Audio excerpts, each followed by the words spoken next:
From Fox 5 News, this is Good Day New York. If you weren't following politics very, very closely, you might have missed this moment. Yes, I am running for mayor of New York City.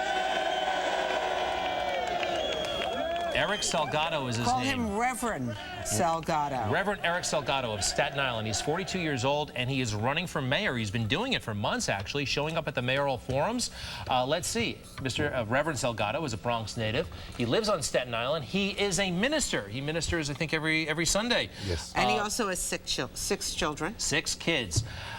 Reverend Salgado is a Democratic candidate for mayor. The primary is September 10th. We have had all the candidates into Good Day New York, actually, except you. So welcome to Good Day New York.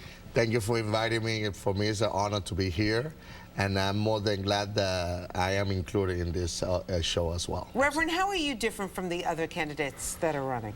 There's a lot of difference. First of all, I'm the only one that is not a career politician, and that's the reason why I actually jumped into this race, because I see that these career politicians, they're just seeking for an opportunity, but none of them have done anything that we could feel proud of the job or the work that they had done in the office. So I have been working for the most vulnerable one on the street, trying to help people, and the difference is that I'm not part of the current administration or part of the politician system. Well, tell us a little bit about what you have done and how that might indicate that you would be a good mayor. Well, besides being a pastor, we have opened over 22 churches over here in the city.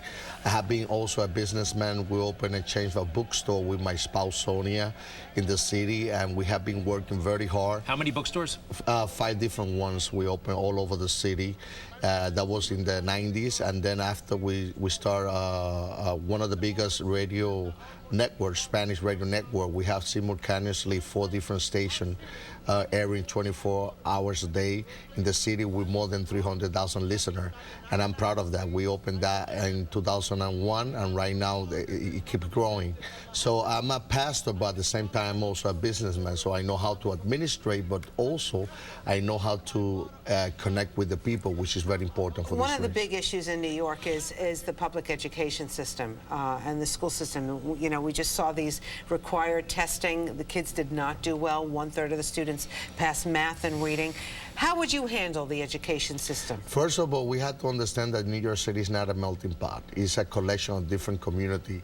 And what works for one school district not necessarily work for another school district. I believe we have to take priority right now.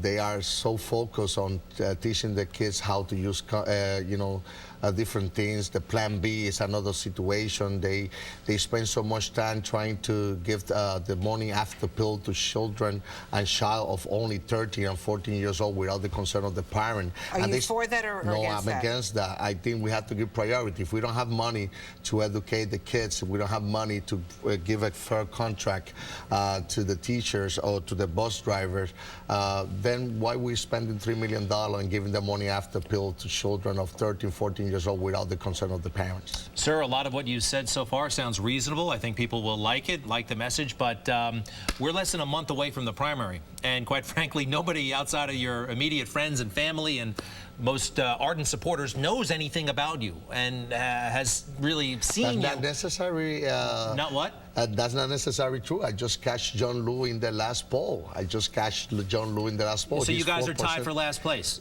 No, not necessary. Saul Albany is in the last place. and you know what I mean? All right, so listen, what is your strategy in the last month to go from not 5 or 6 to number 1, numero uno? Well, let me tell you, we have 800,000 Latino registered as a Democrat. I need 120,000 of them to come out and vote. If they come out and vote, I was spent yesterday, I did twice the Dominican parade, the Puerto Rican parade, all the Latino parade, the Jewish parade.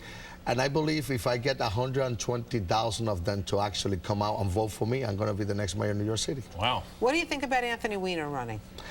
Well, Anthony Weiner, the only thing I really believe that he had to apologize to the Latino community.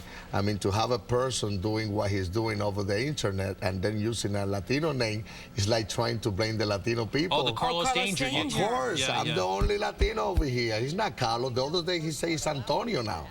You know, he's not Antonio, he's not Carlos. I think that's the only thing I had to say about that. Did you think that was a Latin slur when he Of course. Really? Carlos. That's my prayer. But let's say his name was Charles, would that have been a slur against, I don't know, white Anglo-Saxon Protestants, really? Was that really a slur? When I was in school, other kids used to do bad things, and it was always Carlito, Pedrito, Juanito, the one who got the blame. And now it was not Carlito, it was Anthony Weiner, the one behind the computer. And I think that was very offensive, especially when you're trying to be a mayor for a city who have more than 2.4 million Latinos. Are you running full-time? Yes. And how do you balance that with your ministerial work? It's very difficult because I leave my house since, 5 o'clock in the morning to go to the train, spend all day out. But Saturday and Sunday night, I'm on the church preaching. I hope you don't mind, because Greg and I are mulling a possible run. We are thinking about getting into, not your race probably, but something short of that. Because I feel like we could have, if you can't get one, Kelly, get the next best thing. No. We're gonna don't worry, we're not running against you. No, that's okay. We're gonna start maybe public advocate or something like that, huh? Well, I tell you, you're gonna need my support, because in the Diario La Prensa, they say that I'm the #1 among Latinos. That came 2 days ago. I came #1 among Latinos. I guess we'll have to cozy up. All right, we'll have to wine and dine him potentially.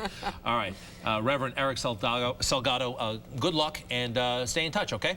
I appreciate it, and now I feel more comfortable because they told me when I start this race that if I don't speak to Rosanna, I'm not gonna become the next mayor. Now I spoke to her. I'm definitely gonna be the next mayor in New York City. It takes two to tango. Yeah. All right. Good luck. Who told you that piece of bad information? Who told you that? Reverend, you shouldn't have brought that up. Who told you that? All right. He was only teasing. Mike Woods. He gets all upset. Reverend, thank you so much. Thank you very And you're much. on to something, by the way. All right. Yeah, I noticed that too, though. So I got your back, pal. From Fox 5 News, this is Good Day New York.